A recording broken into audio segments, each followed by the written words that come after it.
이스라엘은 두 나라로 나눠지게 됐는데 남유다는 솔로몬의 아들 르호보암이 다스리게 되고 북쪽 10지파는 여로보암이라고 하는 새로운 정치 인물이 등장함으로써 초대 왕으로 등극을 하게 되는데 이 사람이 처음부터 배교의 길을 걸어가게 되었다 하는 것입니다. 하나님께서 기억하는 사람은 뭐 세상에서 큰 능력자라든지 또 유명한 사람이라든지 큰 업적을 이룬 그런 사람이 아닙니다. 성경적인 사람입니다. 성경적인 사람은 어떤 사람이냐? 어떤 일이 있어도 하나님의 말씀을 의지하고 어떤 대가를 지불하더라도 말씀에 제한돼서 믿음으로 걸어가는 사람. 그것도 끝까지 걸어가야 됩니다. 처음에 잘하다가 솔로몬처럼 중간에 배교하고 그렇게 하면 안 됩니다. 끝까지 하나님 앞에 갈 때까지 믿음으로 걸어가는 사람. 이 사람을 하나님께서는 찾으시고 최고로 여기십니다. 그런데 이게 참 신앙적으로는 좋고 하나님께서 인정하시지만은 세상적으로 봤을 때는 바보 같은 짓입니다. 정말 미련하죠. 왜냐하면 세상에는 좋은 것들이 너무 많아요. 우리가 가질 수 있는 것들이 참 많아요. 기회가 참 많습니다. 근데 하나님의 말씀 때문에 제한돼야 되고 하나님의 말씀 때문에 기회를 놓칠 수도 있고 하나님 은혜에 떨어지지 않기 위해서 일부러 안 가질 수가 있는 것이거든요. 세상에는 없어서 못 가지지. 세상은 손이 두 개 있는 게 이게 굉장히 그 사람들의 불만이에요. 손 한 10개 있어야 다 가질 텐데 우리는 두 개 있는데도 불구하고 있는 것도 빼앗길 때가 참 많습니다. 믿음으로 산다는 게 사실은 세상에 대해서는 굉장히 그 바보 같은 그런 모습으로 나타날 때가 참 많습니다. 하나님의 백성들은 특징이 하나가 있어요. 아무리 좋은 것이 있어도 하나님 말씀이 아니다. 하나님 말씀으로부터 멀어지게 된다. 내가 은혜를 상실할 수 있다. 그렇게 하면 당장은 끊지를 못해요. 굉장히 고민을 합니다. 결국에는 하나님 쪽을 선택합니다. 말씀 쪽을 선택합니다. 현신의 권사님은 이대구 출신입니다. 이분이 그 천국 간증이 좀 유명해요. 믿거나 말거나 하는데 그래도 이제 한 교훈은 한번 받아볼 필요가 있습니다. 이분이 갑자기 열심히 전도하고 또 신유의 은사가 많고 한 10,000명 정도를 이제 하나님께로 초청합니다. 갑자기 주님께서 불러가지고 천국에 올라가는데 주님이 문 앞에 기다리고 있다가 너 누구냐? 현신입니다. 나는 모르겠다는 거예요. 충격이었죠. 아니 예수님, 내가 얼마나 많은 사람을 병자를 고쳤고 얼마나 많은 사람들을 전도했습니까? 난 다 버렸습니다. 모르겠다는 거예요. 왜 모르십니까? 이렇게 하니까 너 내가 준 것 가지고 장사하지 않았냐? 충격이었습니다. 그럼 조영기 목사님은요? 조영기 목사님 내가 모르겠다. 조용히 모르겠다. 그렇게 하고 한경기 목사님은요?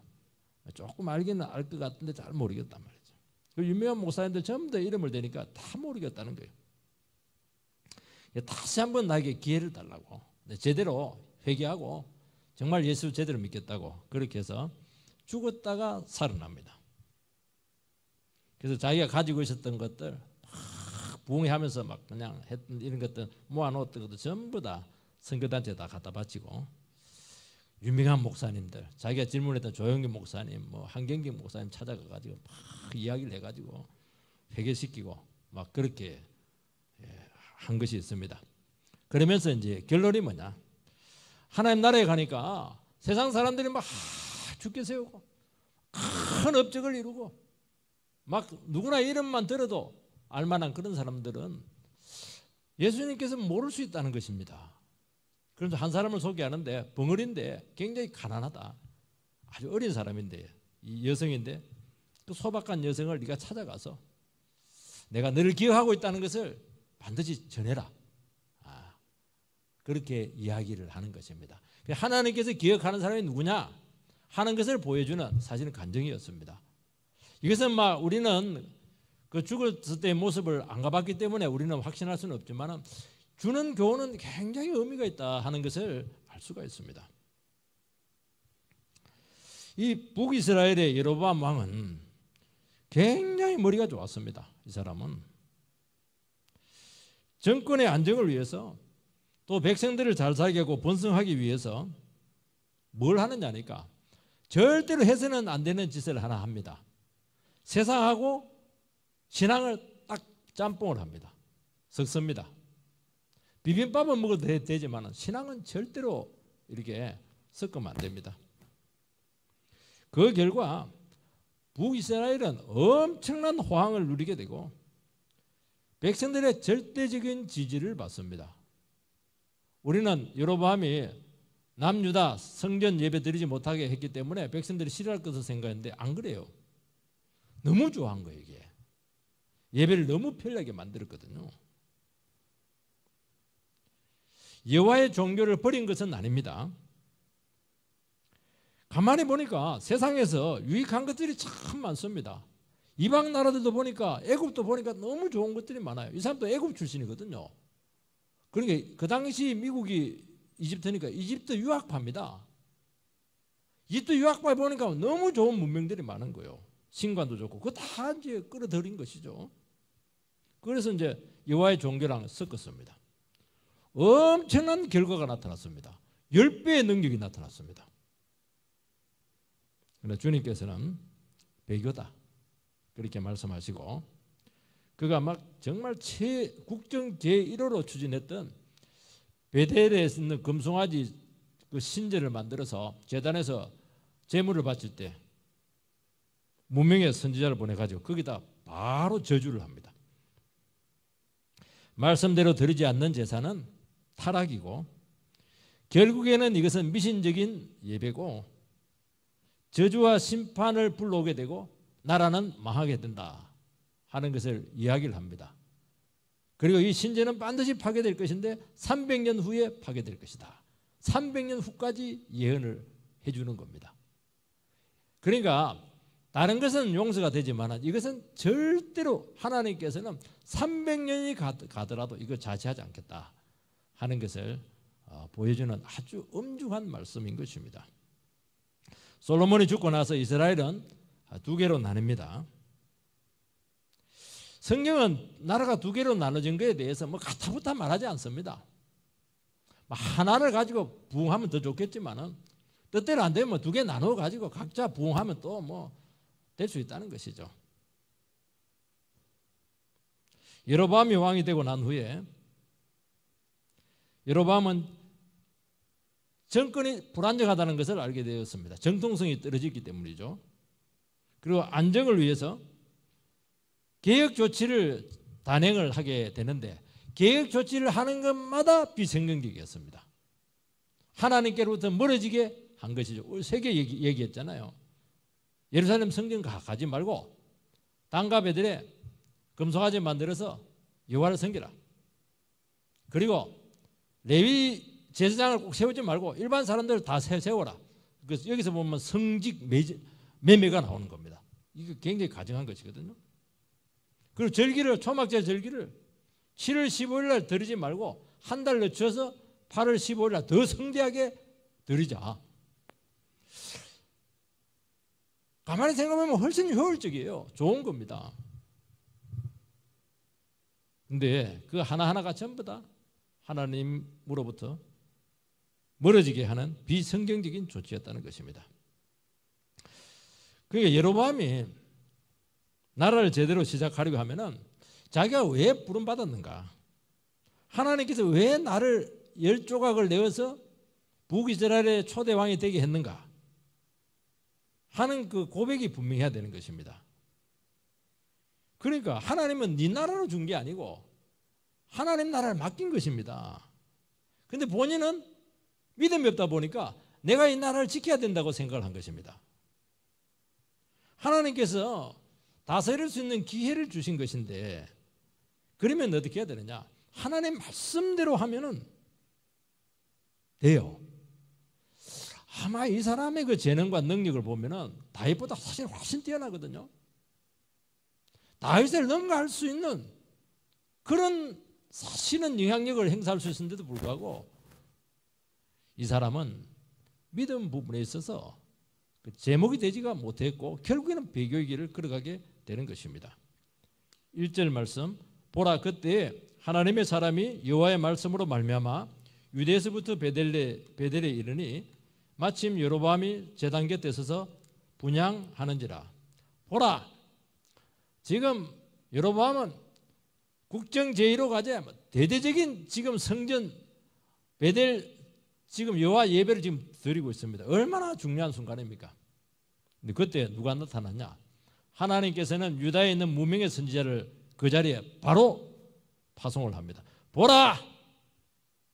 그 사람이 왔다. 누가 왔습니까? 하나님이 온 겁니다. 하나님께서는 배교와 만행에 대해서 절대로 가만히 두지 않겠다는 겁니다.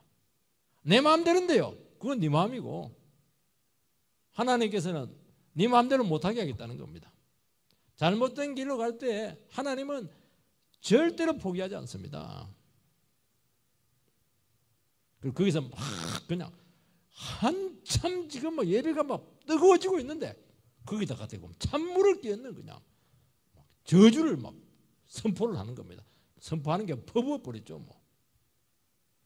2절 3절 하나님의 사람이 제단을 향하여 여호와의 말씀으로 외쳐 이르되 제단아 제단아 여호와께서 이와 같이 말씀하시기를 다윗의 집에 요시아라 이름하는 아들을 낳으리니 그가 내 위에 있는 분향하는 산당 제사장을 내 위에 제물로 바칠 것이요 또 사람의 뼈를 내 위에 사르리라 하셨느니라 하고 그날에 그가 징조를 들이 이르되 이는 여호와께서 말씀하신 징조라 제단이 갈라지며 그 위에 있는 재가 쏟아지리라 하매. 이 무명의 선지자가 와가지고 말한 요지가 무엇이냐면은 앞으로 300년 후에 북이스라엘이 아니고 유다의 그 요시아라고 하는 왕이 일어나게 될 텐데 이 사람이 이 제단을 파괴하고 없앨 것이다.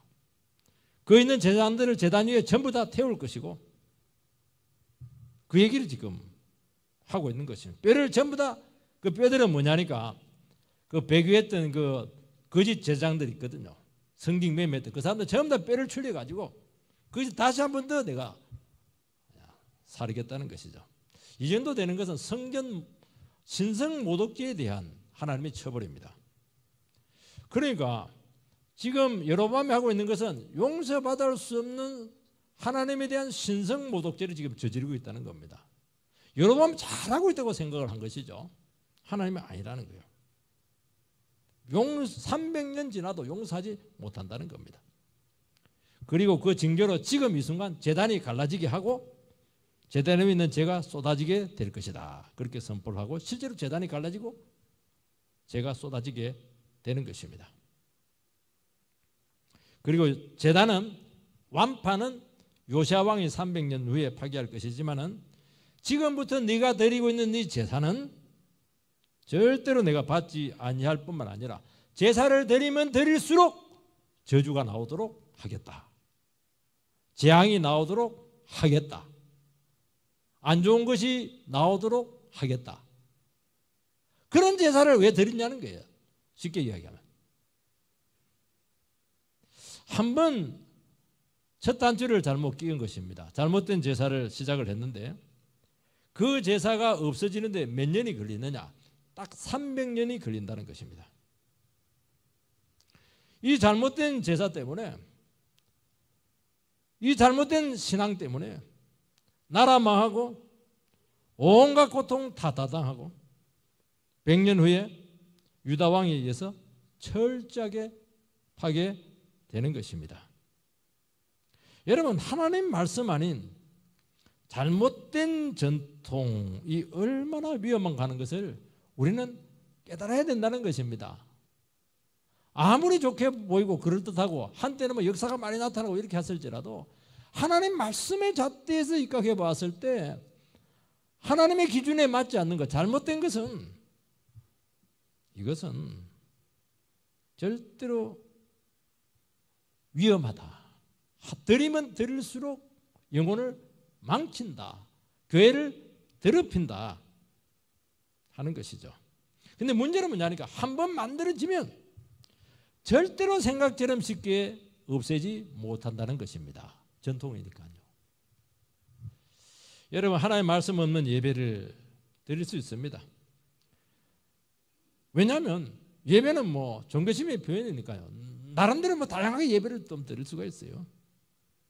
또 미국에 있는 예배들을 막 끌어올 수가 있습니다. 우리나라 굉장히 많이 지금 끌고 왔죠. 쉽게 믿으려고 하는 그 인본적인 예배들 얼마나 지금 많이 드려지고 있습니까? 너무 좋아요. 피부에 와닿고 그냥 서로 막 굉장히 위로가 되고 막 힘이 되기도 하고 이렇게 하는 것입니다. 당장은 좋은 것 같아요. 그러나 하나님 말씀에 철저하게 근거하지 않았을 때 그 예배는 반드시 미신화의 길을 걸어간다는 것입니다. 그리고 하나님 말씀이 아닌 경우라고 한다면 반드시 권위적이 된다는 것을 알아야 되는 거예요. 권위적이 된다고 하는 것은 이거는 절대로 이걸 침범을 못한다는 것이 되지 않습니까? 그게 바꿀 수가 없다는 거예요. 이게 문제는 거예요. 아주 독특한 독특성을 가지고 있기 때문에 그렇다는 것입니다. 여러분, 이 재단이 한번 만들어지게 됐는데 어느 누구도 이 재단, 나라가 망했어요. 200년 후에 망했는데 100년 동안 아무도 그 재단을 손을 못 대요. 나라 망해가지고 나라가 없어졌는데 북이스라엘이 100년 동안 손을 못 대요. 왜냐하면 겁이 나가지고요. 이 재단이 무서우니까요. 재앙이 올까봐 잘못 건드리면 막 벌벌 뜨는 것입니다. 이 미신이라고 하는 것은 인간 안에 있는 막연한 불안을 틈타서 파고드는 것이죠. 그래서 왜 우리가 신앙생활할 때 하나님 말씀에 입각하라 하는 것은 무엇이냐면 사람들은 누구나 두려움이 있어요. 피조물이기 때문에 완전하지 못해 또 죄를 짓기 때문에 여러 가지 허물과 나약함들이 있습니다. 그런데 하나님의 말씀을 착 붙잡으면 어떻게 되느냐? 이런 것들이 문제가 되지 않아요. 아, 하나님께서 이렇게 말씀을 했구나. 나는 부족하고 나약하지만은 하나님의 말씀이 옳다 하면 옳은 것이구나. 그래서 확신이 딱 드는 겁니다. 그래서 엉뚱한데 마음 빼앗기지 않아요. 어느 누가 말을 하더라도 거기에 흔들리지 않습니다. 근데 말씀을 딱 버리는 순간 아무리 보기 좋고 아무리 당장하면 효과가 좋고 이렇게 해도 안 돼요. 마귀가 틈타게 되고요. 불안이 오게 되고 미신적인 신앙으로 반드시 전락합니다. 광야 시절 이스라엘 백성들이 광야에서 막 하나님 불평을 했어요. 막 길이 너무 복잡하다, 너무 힘들다. 하나님께서 불뱀을 막 줘가지고 백성들 다 물어 죽게 합니다. 그때 하나님께서는 모세에게 장대를 높이 달아 올려서 놋뱀을 거기서 다 달아서 놋뱀을 보는 사람들은 전부 다 낫게 해라. 그런 치료법을 제시를 합니다. 근데 이게 이제 언제냐니까 출애굽 때인데 이 놋뱀이 언제 없어지냐 하니까 히스기야 왕 때, 그러니까 그때로부터 한 700년 후에 느우스단이다 이렇게 해가지고 놋뱀을 느우스단이라고 그렇게, 느우스단이 뭐냐니까 그 애굽에 있는 어떤 그 미신 부적과도 같은 거예요. 이 부적을 쥐고 있으면은 보호가 된다, 액땜을 한다, 이제 그런 의미거든요. 이스라엘 백성들이 그 놋뱀을 버리지를 못해요. 그래서 히스기야 왕이 와가지고 그걸 완전히 놋뱀을 완전히 갈아가지고 그냥 없애버립니다. 몇 년 후에요? 700년 후에. 이렇게 무서운 거예요. 이게 하나님 말씀 없이 그런 도구였잖아요. 하나님께서 일시적으로 구원의 상징물로 그들에게 준 것인데 그게 뭔가 신통력이 있는 것처럼 미신처럼 막 숭배를 하게 된 것입니다. 이런 놋뱀이 사실은 구원을 주었습니까? 놋뱀이 치료를 해주었습니까? 아니거든요. 하나님께서 놋뱀을 이 순간 바라보면 놋 자체가 심판이잖아요. 뱀 정말 징글징글하거든요. 그렇지만은 그게 너희들의 모습이다. 믿음으로 바라봐라. 저게 나의 죄다, 불신앙이다, 바라보고 회개해라. 그러면 치료해 주겠다는 것이거든요. 놋뱀 자체가 중요해. 거기 뭐 다른 걸 달아도 상관이 없는 겁니다. 하나님 앞에서 내가 죄인이고 내가 하나님 말씀에 불순종했습니다. 그걸 진실로 고백하면 구원을 주겠다는 것이지 노뱀 자체에 무슨 신통력이 있는 것은 아니거든요. 사람들은 그걸 생각을 못해. 말씀을 딱 잃어버리니까 그게 뭐 굉장한 겁니다. 그게 못 버려요. 이게 숭배를 합니다. 미신적이 된 것입니다. 기독교가요 미신이 될 가능성이 굉장히 높습니다. 하나님 말씀 떠나죠 바로 미신. 믿는 거 못 보세요. 접지듯이 믿어요. 이게 여러분 크리스찬 중에서 궁합 많이 봅니다. 길 같은 거 의외로 많이 따져요. 사주 보고 어려움 생기면 급하면 막 점집에 가고 이사할 때 그냥 어느 주일날 보면 막 성도들이 없어요. 왜 없냐 봤더니만 그때가 길일이라. 참 여러분 고통스러운 인격적인 하나님보다는 급하면 인생 문제만 당장 해결해 보고 싶은 심정인 것이죠. 여러분 성경책이 아무리 귀하지만은 성경책 자체가 신비적인 힘을 가지고 있는 것은 아니고 말씀이 신비적 힘이 있는 것입니다. 십자가가 기독교의 핵심일지 모르겠지만은 십자가 형상 자체가 죄를 해결하지 않습니다. 그래서 절대로 우리 합동 측에서는 뒤에 십자가 달지 않아요. 왜냐하면 십자가는 달아놓으면 너무 강렬한 형상을 주거든요. 이게 성경책도 펼쳐놓지 않아요. 성경책도 사람들이 쓸데없는 상상을 많이 하기 때문에 그렇게 하는 겁니다. 아무것도 안 둡니다. 아무것도 안 두잖아요. 지금 이게 결국에는 하나님의 말씀을 듣는데 방해가 되기 때문인 것이죠. 성찬도 우리는 믿음으로 드리는 것이지 가톨릭처럼 뭐 떡을 받으면 그게 뭐 예수님의 몸이 되고 말이죠. 포도주 마시면 그게 뭐 예수님의 피가 되고 그게 미신이잖아요. 그게 믿음으로 드리면 하는 예수님의 구원의 역사가 오늘 이 순간 역사한다는 것이거든요. 의미가 중요한 것입니다. 하나님의 말씀을 듣고 말씀의 의미를 알고 깨닫고 그 하나님의 말씀에 순종하면 능력이 나타나고 구원의 길이 온다는 것입니다. 이것만이 미신을 이겨낼 수가 있고 헛된 잘못된 이상적인 신앙으로부터 우리 자신들을 보호할 수 있다는 것입니다. 4절 6절 읽어보면 여로보암 왕이 하나님의 사람이 베델에 있는 제단을 향하여 외쳐 말함을 들을 제단에서 손을 베며 그를 잡으라 하더라.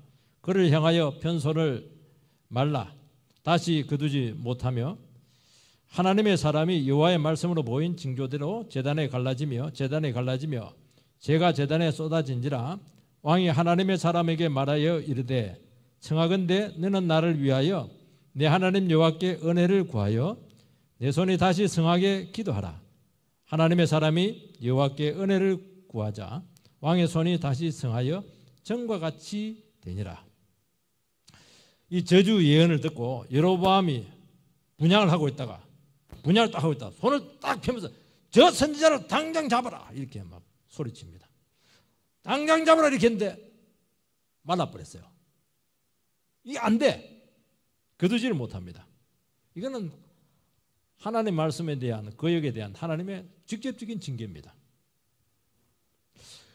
몸이 딱 굳어버리니까 마음이 약했든지 겁을 잔뜩 찍어 먹었든지 태도를 바꿔서 은혜를 달라고 그 선자에게 기도해 달라고 그렇게 합니다. 여러분이라면 기도하게 하겠습니까? 저놈 잡아라 이렇게 했는데 여러분 기도해 주겠습니까? 저였다면 기도하기가 어렵지 않았겠는가? 아직도 정신 못 차렸어? 너 팔 그런 상태로 그냥 살아나는 거예요. 근데 그렇게 하지 않고 또 기도해가지고 풀어주면 저주를 풀어줘요. 하나님은 진정한 회개가 아니라는 거 다 알고 있습니다. 여로보암은 끝까지 회개하지 않습니다. 그런데도 그의 요청을 다급한 요청을 들어주십니다. 하나님은 그게 특징이에요. 뻔히 알아. 얼마 못 간다는 거. 진실하지도 않아요. 그런데 막 눈물 흘리고 잘못했다 그러고 약간의 태도만 말이라도 그렇게만 보여도 주님께서는 그것을 그냥 속은 채하고 받으십니다. 정면에서 심판을 선포했지만은 또 아이고 나를 좀 풀어주라 이러니까 뭐 언제 그랬냐는 식으로 풀어주더라도 한 반쯤 풀어주고 이렇게 하면 될 텐데 막 완전히 더 풀어줘 버려요. 주님께서는 여로보암의 상태가 어떠한지, 중심이 어떠한지 뻔히 아심에도 불구하고 쏘아주시고 은혜 구하면 또 기다렸다는 듯이 허락을 하십니다. 이게 하나님의 속성입니다. 이걸 이제 신학적으로 어려운 말로 하나님께서 기다려주심, 인내하심이죠. 그 사람들은 하나님을 우습게 여깁니다. 아, 하나님 맞지. 내 말한 대로만 다 들어주시네. 그래서 하나님의 오래 기다리심을 방종의 기회로 삼다가 진짜 멸망에 빠지는 겁니다. 하나님께서는 인생들을 너무나 잘 아시기 때문에 쉽게 안 변한다는 걸 알고 있습니다. 지금 당장 힘들어가지고 막 살려달라 그렇게 하지 진실한 회개 아니라는 거 다 알고 있어요. 병 나면 또 도망갈 거 다 알고 있습니다. 빚 갚으면 또 그냥 탐욕적으로 살 거 다 알고 있어요. 그런데도 당장 힘들어하고 급하게 소리 지르고 이렇게 하면 또 그냥 속은 채 시부지기 그냥 다 용서를 하시는 것입니다. 왜냐하면 하나님께 그렇게 하시는 이유는 그 영혼을 오래오래 상대를 해주시겠다는 것입니다. 그래서 하나님의 호흡은 대단히 길다는 거예요. 우리는 당장 끝내고 싶어요. 저 사람 잘못된 거 있으면 당장 간섭하든지 당장 어떻게 해서라도 줄을 틀어서라도 고치고 싶은데 하나님은 그렇게 하지 않으세요. 우리를 너무나 잘 아셔가지고 조금만 누르면 죽는다고 소리 지르고 조금만 그냥 기회를 주면 또 그냥 날리고 말이죠. 하나님께서 우리에게 맞춰가지고 길게 너를 상대해 주겠다 하는 것이죠. 그 말은 뭐냐니까 하나님은 절대로 자기 백성들 아무리 죄짓고 잘못하고 그 죄인들 끝까지 내가 포기하지 않겠다 하는 것이 포함되어 있는 것입니다. 여러분 자녀들이 얼마나 많은 비행을 합니까? 저는 그걸 너무나 많이 봐요. 우리 같으면 저놈의 자식 저거 당장 요절을 내주고 싶은데 다리를 분질러서라도 고쳐주고 싶은데 그 부모님은 그 어머니는 그렇게 안 해요. 돈이 더 불쌍히 여기고 말이죠. 절대로 끝까지 포기하지 않고 다른 사람 욕하고 이러면 도리어 자식 못된 그 자식 편 돼가지고 공격하고 이렇게 해요. 내 자식이니까 포기를 못하니까 그렇게 하는 겁니다. 근데 그게 이해가 돼요. 그게 나쁜 게 아니더라니까요. 대신 눈물을 흘리고 그 비행을 그냥 욕 타들여 먹어가면서 당신이 감당하는 것입니다. 그 이유가 무엇이죠? 사랑이기 때문이죠. 언젠가는 돌아오겠지. 그러면서 또 쏘아주는 것입니다. 여러분 속는 인생이 평생 가기도 하지만은 기꺼이 수고를 아끼지 않는다는 것입니다. 여러분 하나님의 사랑은 특징이 뭐냐? 한번 사랑하게 됐다. 저는 요한복음에서 보면 하나님께서 자기 사람을 사랑하시되 끝까지 사랑하시니라. 우리는 끝까지 사랑 못하거든요. 반응 보고 나서 버려버려요. 깨닫도 못하고 이렇게 하면 예수님은 끝까지 사랑했어요. 제자들 가룟유다 끝까지 사랑했어요. 그가 배신 때리기 전까지는. 참 신기해. 그 사랑은 뭐냐? 사랑은 상대가 어떻게 나오든지 간에 끝까지 그 영혼에 대한 기대를 버리지 않고 포기하지 않는 것이 하나님의 사랑입니다. 도리어 악할 때 더 찾아와요. 더 관심을 가집니다. 그래서 남유다보다요 못된 그 북이스라엘에 더 엄청난 엘리사 같은 엄청난 선지자를 보내가지고 사랑을 보여주신 것입니다. 오늘 우리나라에서 필요한 사람은 어떤 사람들이냐? 쏘아주는 사람이에요. 좀 기다려줄 수 있는 사람입니다. 얼마나 악이 많아요? 허물이 얼마나 많습니까? 그걸 기꺼이 뻔히 알면서도 모른 체하고 감수하는 그 바보들이 필요하다는 거예요. 지금 가장 위대한 사람은 잘못을 따지고 잘못 있으면 가차없이 그냥 징계하고 살벌하죠. 그 똑똑할지는 모르겠지만은 그래가지고 영혼을 살릴 수가 있겠습니까? 그래서 아무도 쏘아주지 않고 없는 것도 만들어 뒤집어 씌우고 좀 넘어가주면 될 텐데 넘어가주지를 못해요. 기다려주지를 못해요. 도대체 참지를 못해요. 없는 것도 만들어가지고 난리를 지키는 거예요. 난리를. 왜 쏘아줍니까? 영혼이 귀하기 때문입니다. 왜 우리가 넘어가 줍니까? 하나님이 계시기 때문이죠. 내가 넘어가 줘야 하나님께서 그 영혼을 새로 만들 것이고 하나님 나라를 새롭게 주님께서 만들지 않겠습니까? 그래서 나는 하나님 바라보면서 하나님께서 나의 주신 그 자리를 바보처럼 지키는 거예요. 왜냐하면 그 자리가 너무 소중하고 책임이 소중하기 때문에 돈 생기는 거 아니거든요. 그런 사람이 지금 필요하다는 것입니다. 교회도 필요한 거예요. 지금 교회를 지킨 사람은 누굽니까? 자기 자리를 지킨 사람이에요.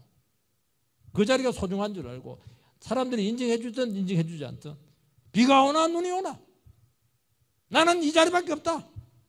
이런 사람들이 귀한 사람들이고 하나님께 탁 눈여겨 보고 있다니까요. 오늘 우리들이 이 자리에 있었던 것은 틀림없어요. 누군가 나의 부족과 악함을 보면서도 그 나쁜 기질을 다 알고 있음에도 불구하고 바보처럼 감당해주고 끝까지 버리지 않고 그 자리를 지켜주었기 때문입니다. 우리 어머니들 그 역할을 많이 했거든요. 남편들 무책임해요. 성질은 아주 안 좋아요. 무식해요.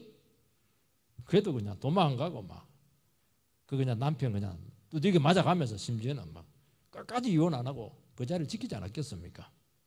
얼마나 시집살이가 고된데도 불구하고 도망가지 않고 끝까지 참아낸 겁니다. 요즘 같으면 절대로 그렇게 안 하죠. 그러니까 그 시대가 깊이가 있는 게 시대라니까요. 그때가 눈물이 있는 거예요. 그때가 인생의 깊이가 있는 거예요. 거기서 눈물의 기도를 통해서 생성된 그 자녀들이 정말 하나님 나라에서 동량처럼 중심처럼 세워졌던 것이죠.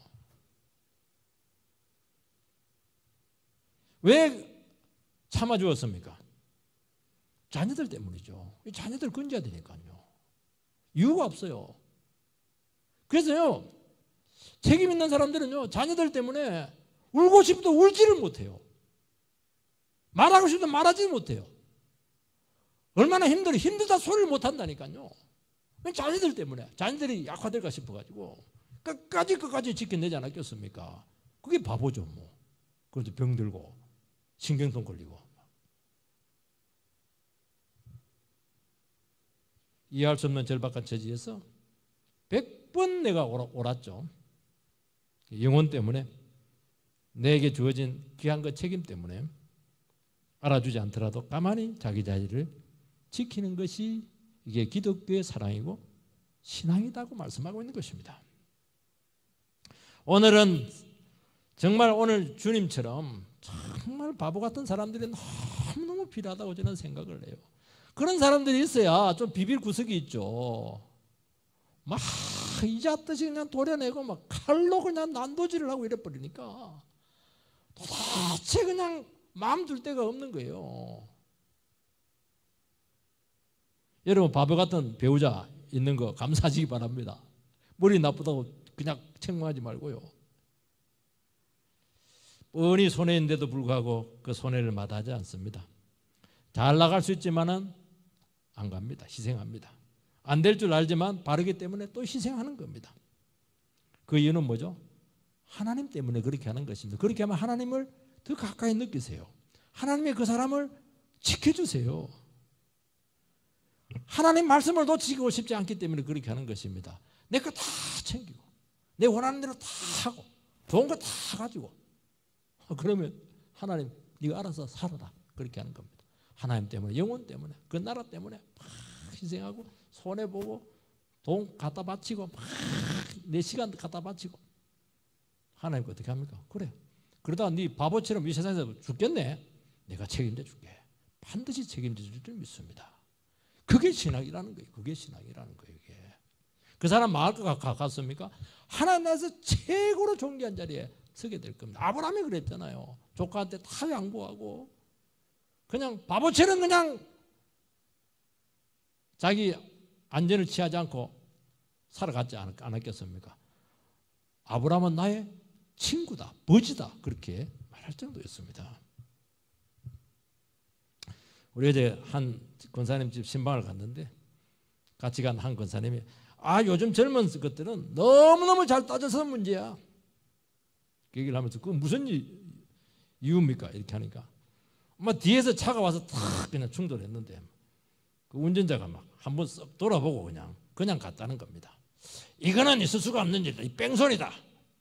그래서 블랙박스로 어떻게 하든지 막 범인을 찾았다는 겁니다. 권사님은 큰 것도 아닌데 그냥 넘어가자 이렇게 하니까 아니다. 법원까지 가서라도 이거는 따져야 된다. 그거 바라보면서 그 젊은 사람이 자기 자식들입니다.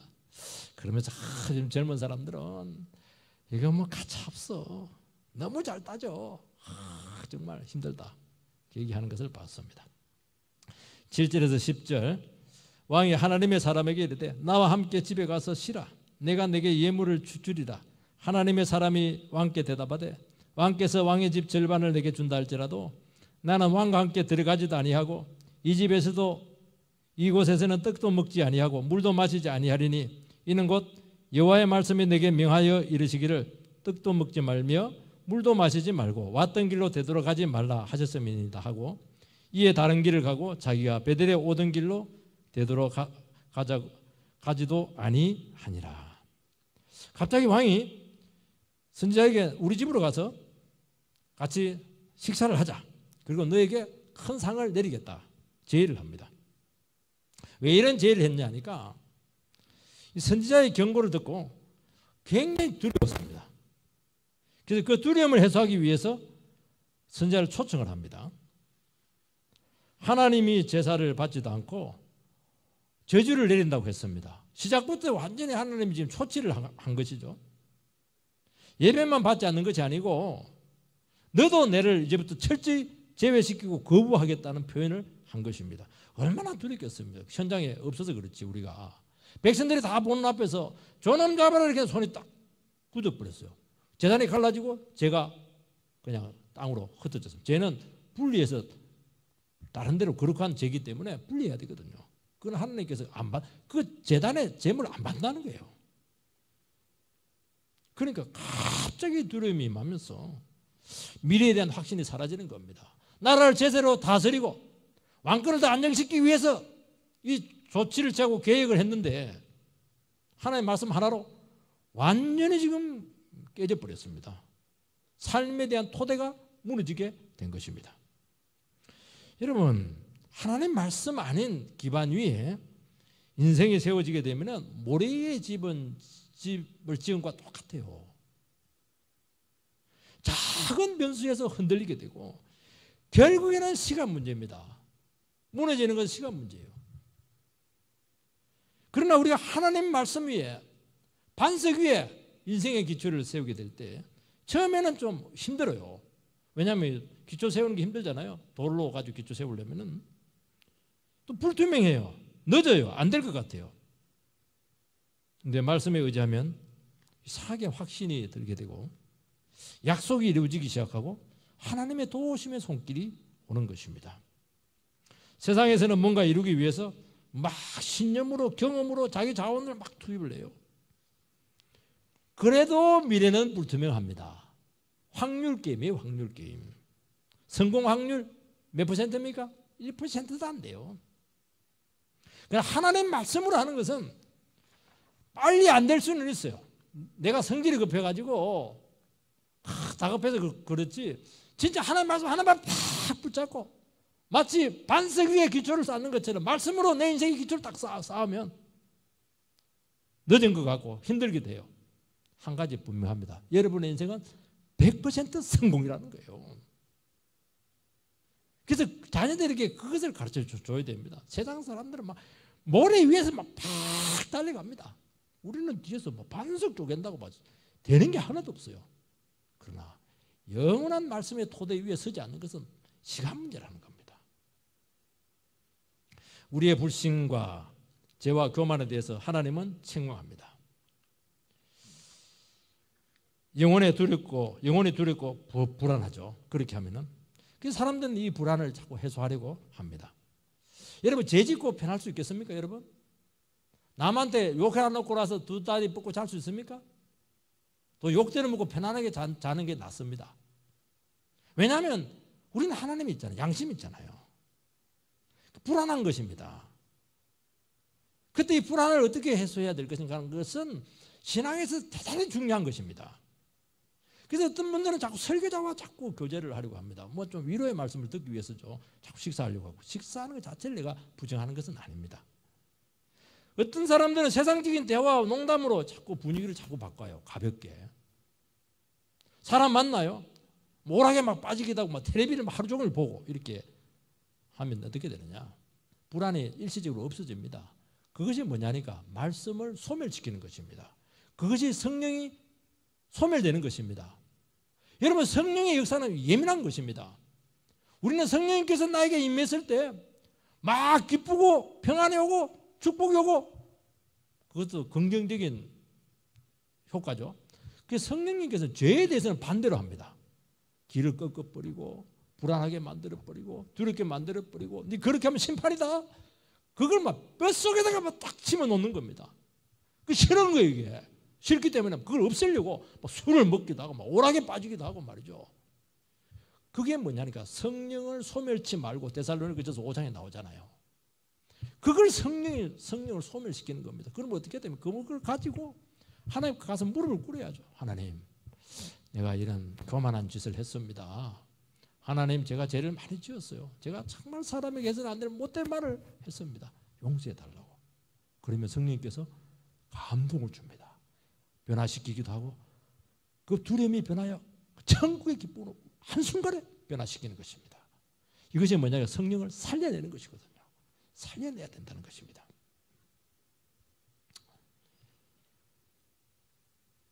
그 말씀이 얼마나 귀합니까? 우리에게 찾아왔다는 말씀이. 부정적인 말씀이든 긍정적인 말씀이든 하나님의 말씀이잖아요. 그 말씀의 기회를 소홀히 어떻게 여길 수 있느냐고 말씀하고 있는 것입니다. 그런 순간 그 말씀은 그 사람에게서 해당되지 않게 되고 철저히 말씀에서 제외됩니다. 왕은 선지자를 선대할 것이 아니고 자기 자신을 돌아보는 시간을 가져야 되죠. 자신이 없으니까 자꾸 선지자를 불러가지고 식사하려고 그러고 상 주려고 하고, 아니 상 받으면 대표기도 해야 될 텐데 대표기도 할 때 어떻게 하겠습니까? 위로하는 대표기도 해야 될 텐데, 하나님께서 이걸 미리 알고 선지자에게 막 경고했습니다. 절대로 먹지 마라, 마시지 마라, 왔던 길로 가지 말고 딴 길에서 돌아와라, 보상받지 마라. 선지자는 참 외롭습니다. 선지자도 그 먼 길 왔는데 먹지도 못하고 자지도 못하고 피곤하고 말이죠. 보상도 못 받고 그 외로움을 감당해야 됩니다. 결국엔 이 선지자도 이걸 감당 못해요. 그래서 이 사람 죽습니다. 사자에 찢겨서 죽습니다. 이것을 보면 하나님의 말씀이 무섭다는 것이고 하나님의 말씀이 참 엄중하다는 것을 말씀하고 있는 것입니다. 말씀만 전하고 뒤도 돌아보지 않고 오라는 것입니다. 그러면 어떻게 되겠습니까? 왕이 더 두려운 거예요. 팍 찬바람 나게 막 가뿌리니까, 막 팔 부딪히고 팍 가뿌리니까 얼마나 충격이 되겠습니까? 더 외롭죠. 더 두렵죠. 완전히 버림받은 심정이죠. 그 내면의 아픔으로 오래오래 고생을 하게 될 것입니다. 그게 영혼을 살리는 게 아니냐, 그 얘기하는 것입니다.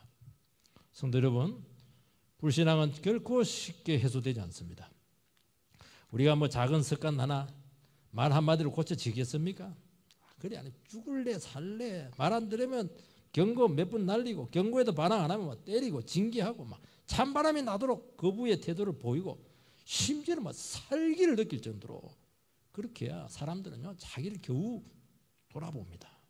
문제가 있긴 있는가 봐. 다 나만 잘 되고 다른 사람이 문제 있는데 그 정도 한번 당하면 나도 조금 문제가 있긴 있는가 봐. 조금 생각을 한다니까요. 그래서 한 번씩 죄에 대해서 정남이가 떨어질 정도로 정색을 하면서 태도를 보여주는 것이 이 예수 믿는 사람들의 정직한 모습이고, 이게 제사장적인 태도라는 것이죠. 그러면 어떻게 되느냐? 말씀대로 변하든지 아니면 심판이든지 둘 중에 하나밖에 없어요. 하나님께서 이렇게 하시는 이유는 왜 그렇게 하냐니까 포기를 못해서 그렇습니다. 포기를. 변하든지 심판받든지